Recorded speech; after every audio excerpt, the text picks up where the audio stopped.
Hi, boys and girls, and happy Tuesday. Can you guess which letter I used at the beginning of Italy to make it tay-tum tiddly tum? Miss Kelly? Yes, Strauss.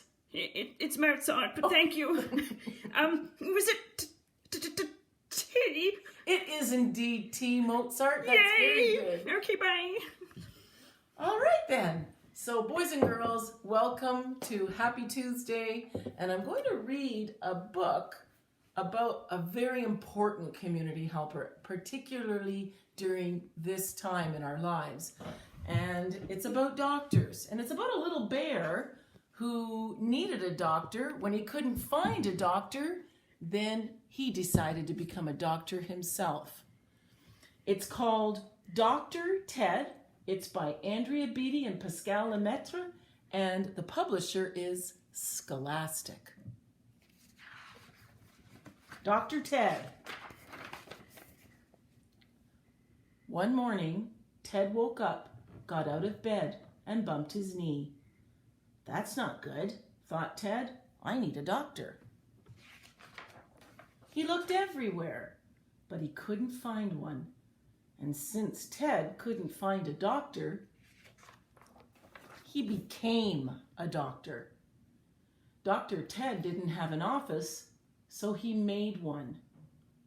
Dr. Ted didn't have a big bandage, so he made one of those too. Now all I need is a patient, he thought. He sat and waited for one to arrive. He waited, and he waited, and he waited. Nice waiting room, thought Dr. Ted. Then he waited some more. I think it's time for a house call, he thought. Hello, he called throughout the house. His mother was in the kitchen. You have measles, said Dr. Ted. We should operate. Those are my freckles, said his mother. Eat your breakfast. At school, Dr. Ted sat in the third row of Mrs. Johnson's class. All around him, students coughed and sniffled and sneezed. Dr. Ted smiled. Patients, he thought. The patients were very germy. At lunch, Dr. Ted took their temperatures and measured their blood pressure. He gave them fine medical advice, and they were very thankful. Dr. Ted was such a good doctor, even Mrs. Johnson came to see him. You can't practice medicine in the lunchroom, she said.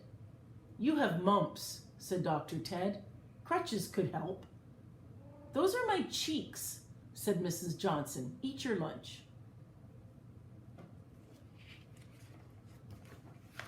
Principal Bigham walked in. Dr. Ted could tell he was very sick. He needed a doctor. We already have a school doctor who visits on Fridays, Principal Bigham said with a smile. You have gingivitis, said Dr. Ted. You need a full body cast. Principal Bigham frowned. You also have bad breath, said Dr. Ted. You need a shot. The principal's face turned bright red. And a fever, said Dr. Ted. You need a transplant. We already have a school doctor. Principal Bigham pointed toward the door. We could do something about that foot odor, said Dr. Ted. Go home, said Principal Bigham. Dr. Ted was very sad. He packed up his big bandage and went home. That night, he took 2 cookies and went straight to bed. The next day during recess, Ted sat on a bench and sighed. He watched Frances Sylvester do gymnastics on the monkey bars. She was very talented. Everyone thought so, especially Mrs. Johnson and Principal Bigham. Frances finished her routine with a triple twisting somersault. She landed on Mrs. Johnson. "Ouch!" cried Mrs. Johnson. "My ankle!" Principal Bigham ran this way and that. "Help!" he yelled. "Call an ambulance! Call the fire department! Call the library! Just call somebody!" But Dr. Ted was already there. He wrapped Mrs. Johnson's ankle with his big bandage. He checked her vision and her tonsils. "Take 2 cookies," he said. "You'll feel better in the morning." Just then, the ambulance arrived, and the fire department, and the librarians. "It's a good thing you had Dr. Ted," they all said. "There's always room for another school doctor," said Mrs. Johnson. "My work here is done," said Dr. Ted. "Keep the bandage." Principal Bigham's face turned bright red. "You really should do something about that fever," said Dr. Ted. That night, Dr. Ted closed his office, packed away his stethoscope, and went to sleep, knowing he had done a good job. The next morning, Ted woke up, got out of bed, and sniffed the air. It smelled like burnt toast. "That's not good," thought Ted. "I need a fire truck." So you can see, boys and girls, that a doctor's work is very important. But it looks like our friend Ted might decide to be another important community helper, which we're going to talk about tomorrow.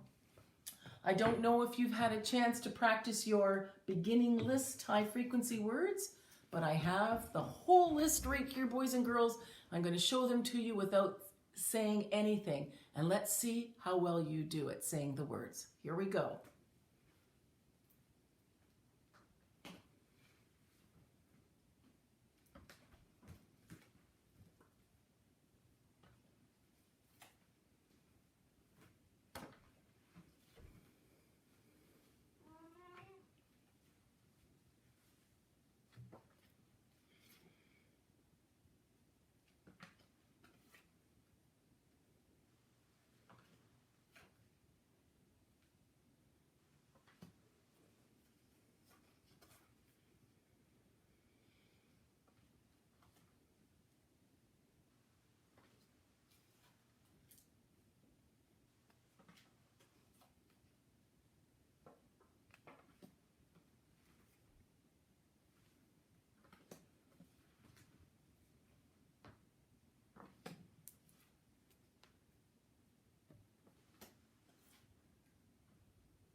Well, boys and girls, how did you do? How many were you able to get?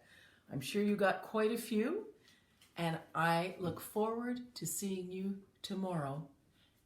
Goodbye, boys and girls.